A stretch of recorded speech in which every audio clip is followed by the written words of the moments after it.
All right. Hello, everybody, and welcome to our next session of today. If you're just joining us, we've got this session and one more to go before we wrap up. My name is Adam Hoffman. I'm the Vice President of Global Brand and Community here at Singularity University.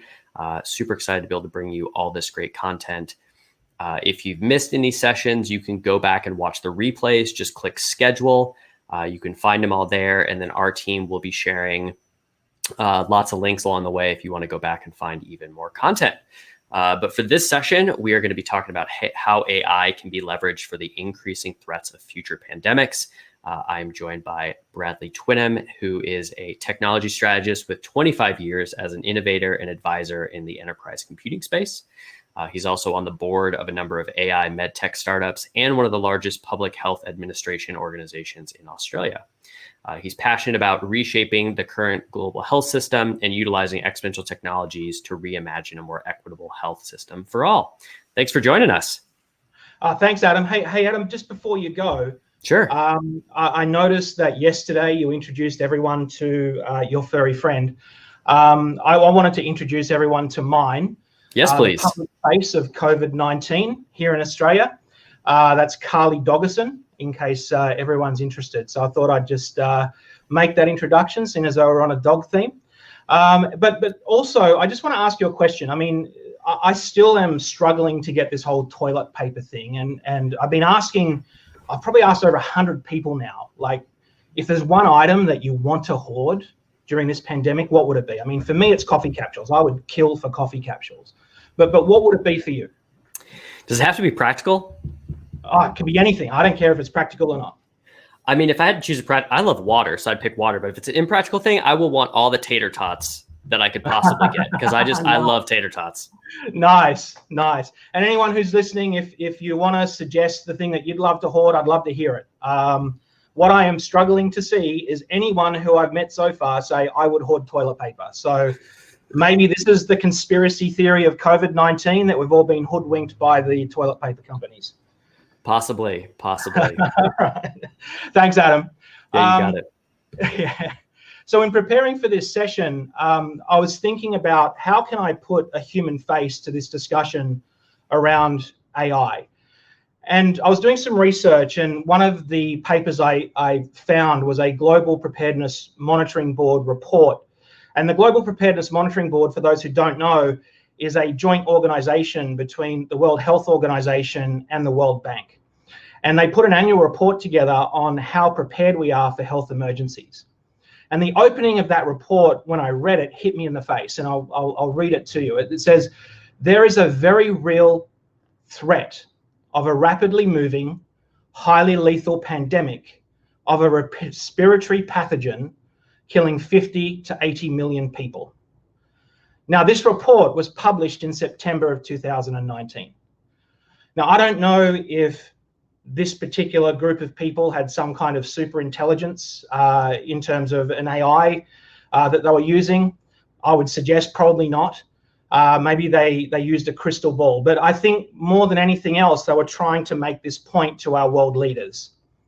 And that is that we need leaders to care about pandemics. But the flip side of that is that means we need to care too.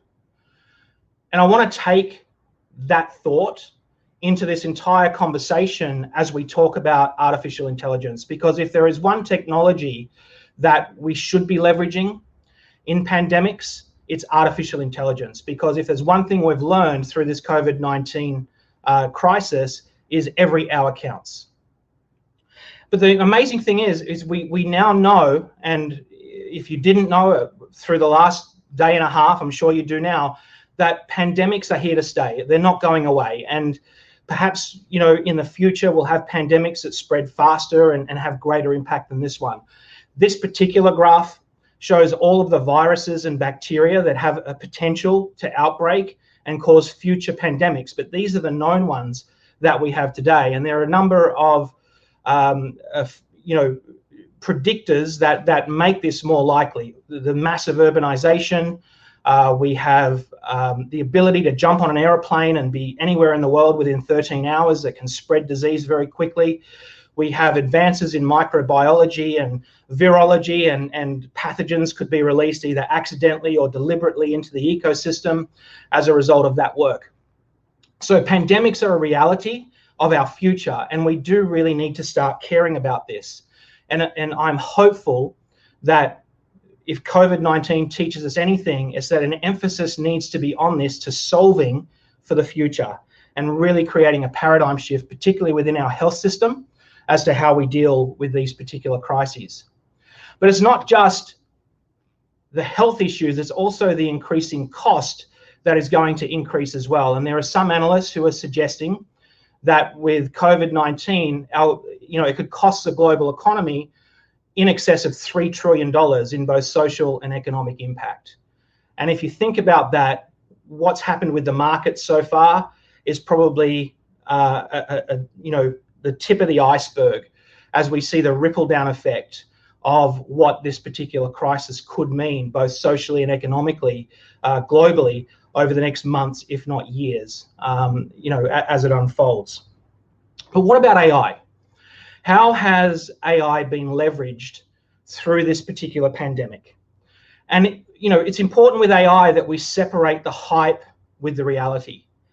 And the reality is that for all of its hype, AI hasn't been leveraged where it counts the most during this pandemic. And that might come as a bit of a surprise for most people. But for me, the evidence of that is probably in the decisions or lack of decisions that have been made by our global leaders. Because the reality is, if they're not using artificial intelligence, or if they are using artificial intelligence, we are looking at a level of incompetence that you could almost say would be deliberate. So I would suggest that artificial intelligence isn't being leveraged very much at all during this pandemic, but it's something we do need to leverage going forward. But it doesn't matter how much artificial intelligence you have, it probably would never have predicted this. Probably would never have predicted that toilet paper would have been the item that everyone reached for during this pandemic. But if we turn our attention now to where AI is most applicable and can be leveraged, it really is the killer app, and excuse my pun, during this pandemic. And there are 4 key areas where it could be being leveraged. The first is in augmenting policy and decision making. The second is in prediction of outbreaks and the spread of the infection. The third is in diagnosis, and the fourth is in treatment. And I just want to take a few minutes to talk about where AI has sort of evolved in each of these areas. The first, in terms of augmenting policy and decision making, when I was starting to do my research for this particular talk, I put a call out to my network in terms of, does anyone know if AI is being leveraged within any health organization and agency around the world? And this is what I got back. I believe that health agencies in particular need to leverage artificial intelligence, and the big lesson for health agencies in terms of scaling health services, making sure necessary services are where they should be as the virus spreads. This can all be leveraged using artificial intelligence moving forward. And so if there's any message here for health agencies around the world, this is an area you need to invest in terms of moving forward, ensuring that test kits are strategically placed and decisions are made as outbreaks occur, and we understand where that spread goes. And turning our attention to prediction. So there's been a number of AI solutions that, I guess in their infancy, have been involved with prediction. The 2 that come to mind are Blue Dot and Metabiota. Now, Blue Dot claims that they predicted the outbreak prior to anyone else. I find that a little contentious. Probably, I would say, if anything, it was around the same time as any experts would have. But these AI solutions use natural language processing. So they look at news outlets, health records, airline schedules, and they were reasonably able to predict certain things. So Blue Dot, for instance, predicted that by March 3, we would have 127,000 cases of COVID-19 around the world. They overshot that by about 30,000. But given the unpredictability and the inconsistencies in the data they were looking at, you could probably say that that's a pretty good result for an AI algorithm in terms of prediction. The biggest problem we have today in terms of being able to leverage AI in future pandemics is data. The data we have available today in this pandemic is tremendously unreliable and inconsistent. And if we are to leverage AI in future pandemics, this is a problem we need to solve. And I'll talk about that a little bit later in the presentation, because I don't think most of us really like what that means, but we'll get to that shortly. If we move to diagnosis, where AI has been used in diagnosis, there's a group of scientists in Wuhan who were using CT scans and training a deep learning algorithm to look at those CT scans to predict COVID-19 cases and provide diagnosis around that. So they took 49,000 anonymous images from 106 admitted patients, and they tested this on 27 patients. And what they found was that the algorithm was able to predict COVID-19 to the same degree as an expert radiologist. Now, that's really interesting. It's a great result if it's believable. However, the more interesting thing about this, and the big learning from this, is that what they found was due to that ability, the workload reduction on radiologists on the front line reduced by 65%. And this speaks to the point of where AI is really useful in terms of serving those people on the front line. It's reducing their workload. And in times like this, we need to reduce their workloads as much as possible. So this is a really good case study for how AI can be used in terms of reducing that workload. If we move now to treatment, for me, the standout here is benevolent AI. And benevolent AI uses scientific literature at scale, and it looks at contextual relationships between genes, diseases, drugs, and biological pathways. And benevolent AI was able to find very quickly potential cures or potential treatments for COVID-19. And they came across a group of anti-inflammatories that are now going into testing that could be used for the treatment of COVID-19. The issue being that the process of now taking that discovery and being able to roll that through in terms of production and then out to the public is quite a lengthy process. So these are just some of the use cases for where AI has been leveraged or started to be leveraged within this particular pandemic. But I need to emphasize, once again, going back to my original point, we need to start caring about pandemics. And we need to start looking at not only where AI can be leveraged at the front lines, i.e. around those 4 categories I just mentioned, but at every level of society. Private industry needs to look at how AI can be leveraged to look at the economic impact it has on their organizations when pandemics break out, to be able to get in front of that. Right down to the individual level, where AI use cases can be developed to help people make vital decisions.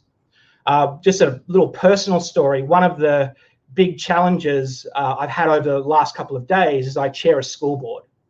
And we had to make decisions in isolation in terms of social distancing measures because the government was not willing to close schools. And we actually got out in front of that and made those decisions around social distancing about 5 days before the Australian government did. And we're grateful for that because it protected the most vulnerable members of our community as a result. So we do need to be looking at how AI can be leveraged at all levels of society. So what are the 3 big lessons here? So the 3 big takeaways here is our leaders need to care about pandemics, but we need to care too. We need to be investing in the systems, the processes, and the technologies that can really ensure that when we have our next pandemic, we can get in front of it. Because if there's one thing we've learned here, is hours count.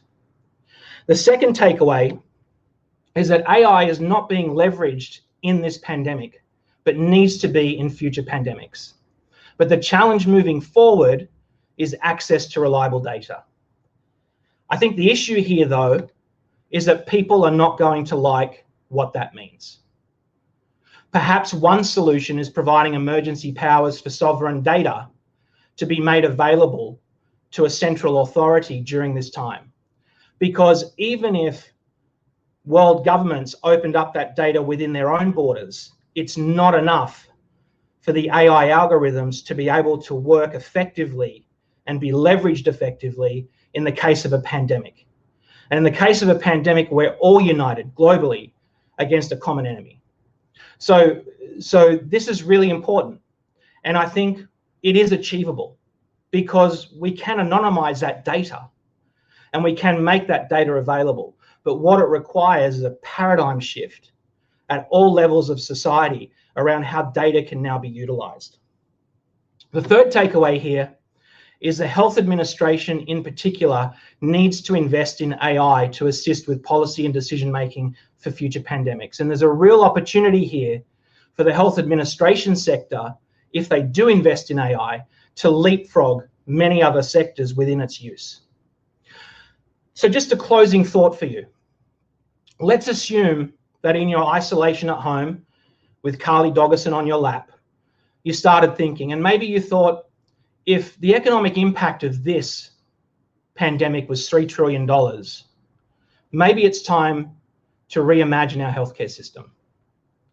Maybe it's time to reimagine a healthcare system that was equitable for all stakeholders globally.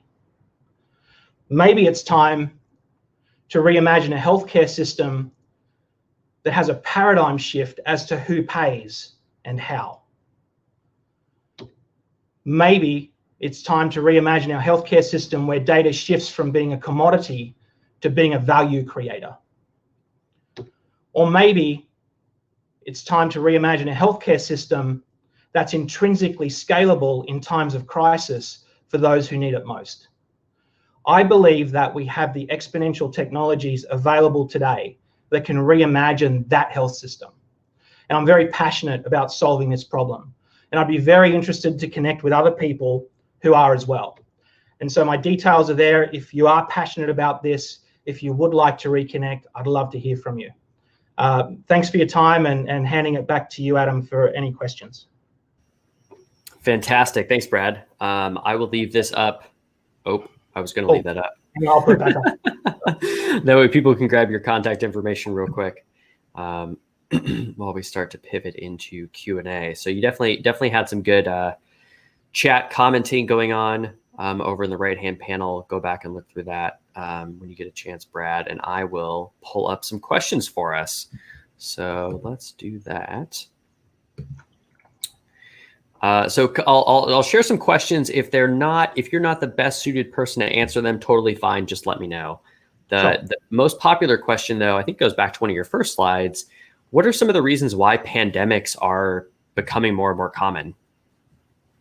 Yeah, look, I mean, I think there's a number of reasons, and I did touch on some of those. I think other speakers have touched on those.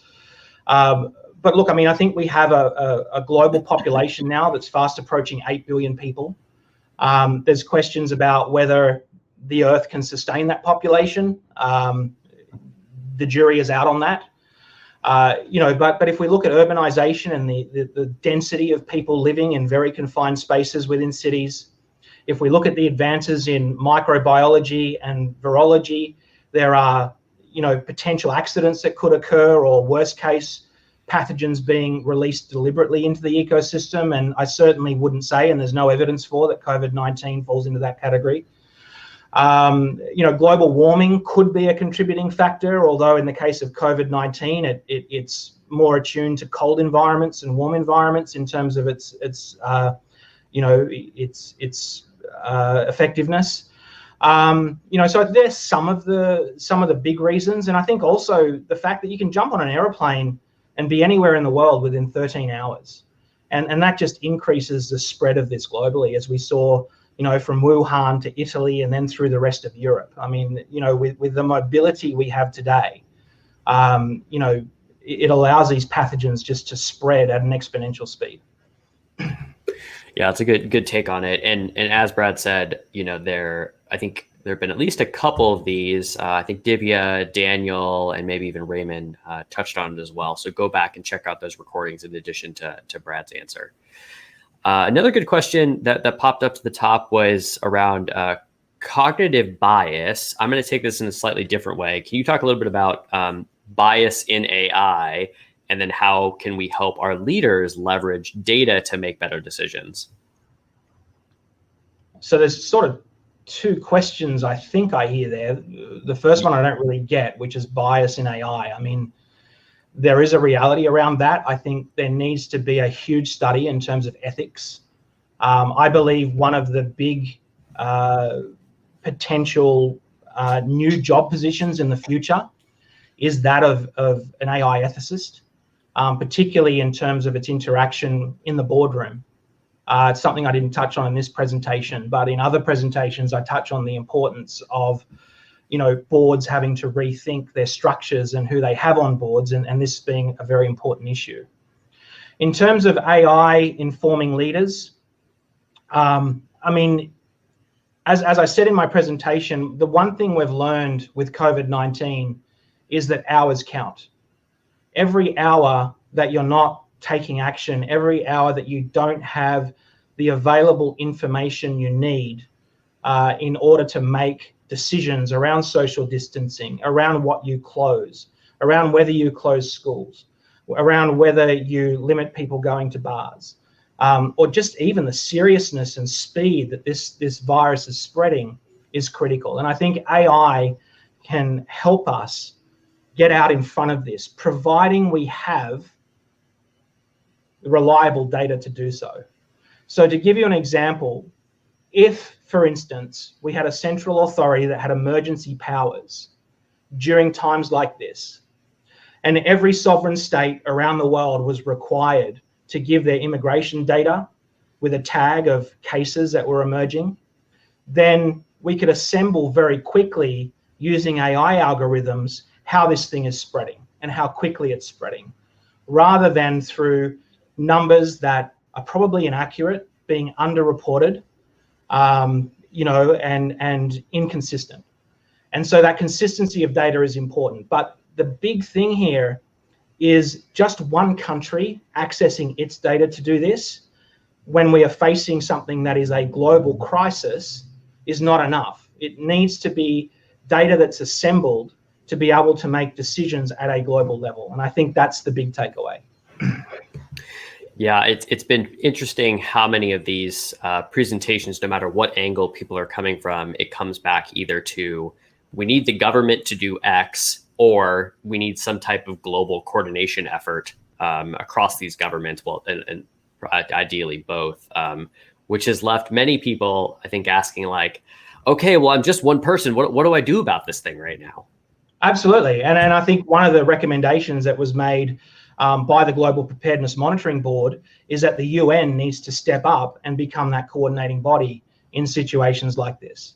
And unfortunately, I think, there's been an absence of the UN at all in this particular pandemic. Okay, let's try this one. So there's been a lot of talk about how algorithms are increasingly used in ways that reinforce pre-existing inequalities and harmful biases. I think this is maybe where the first question was trying to go. How can we be careful about that in the context of pandemics? Yeah, look, I mean, I think once again, it comes back to ensuring that we have the infrastructure to support this technology set moving forward. And a big part of that is thinking about how we establish the ethics infrastructure globally. There's been many countries who have developed an AI roadmap, and every recommendation in every one of those countries' AI roadmaps is the establishment of an ethics framework. So I do think that's critical, and I do think that's important, but I also believe that's a huge piece of work that is lagging well behind the technology. And it could be a potential issue as the speed of artificial intelligence outstrips our ability to keep up with that pace of change. So yeah, it's an absolute risk. It's not an easy solution, but it all comes down to how we roll out an infrastructure that ensures that we are looking at this technology set in an ethical way. Right on.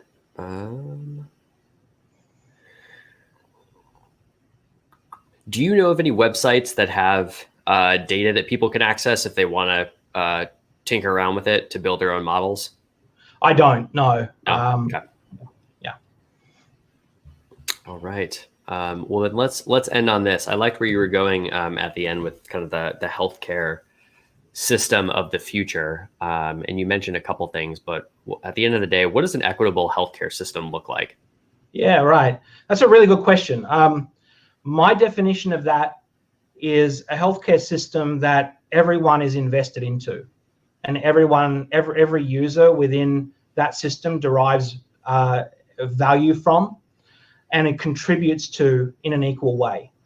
And so one of the things that I've been toying with for a while is how can we use exponential technology where people can monetize their healthcare data in order to scale and procure critical healthcare services. And if you look at that, based on our current taxpayer-based system, that's impossible to do, because the people that require healthcare the most are the ones who are not contributing to the healthcare system in terms of financing it. And I believe there's a real opportunity using cryptocurrencies, blockchain, artificial intelligence to be able to create the infrastructure using exponential tech where we can shift that paradigm of who pays for the healthcare system, but that everyone in that system is creating an equal amount of value within that reimagined healthcare system. So I'd love to share that at some point in the future, either at a summit or an executive program or whatever else we have. Awesome. Well, I will look forward to that.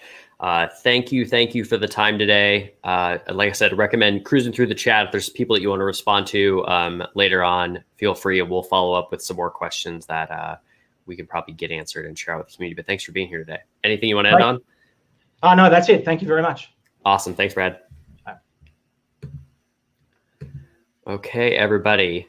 That means we've got one session left, and then I'll wrap us up. So we've got Lisa Andrews, another fellow Aussie, coming up. I believe that she's planning on still hosting a workshop. So it's going to be more action oriented, talking about how we can put some of these learnings into action. So we'll be coming back with her next. I believe our SU team will shortly be posting the links for anyone who is looking to find the replays from yesterday, the Facebook community, contribute to ideas on the Be Innovative platform about solutions to this. And of course, I've got a running list of the resources that everybody's sharing, and we are still working on getting all those slides, but those should be there in the next couple hours, days. We will keep working on that. So thanks for being here. We will see you in the next session here in about 10 to 15 minutes. Thanks.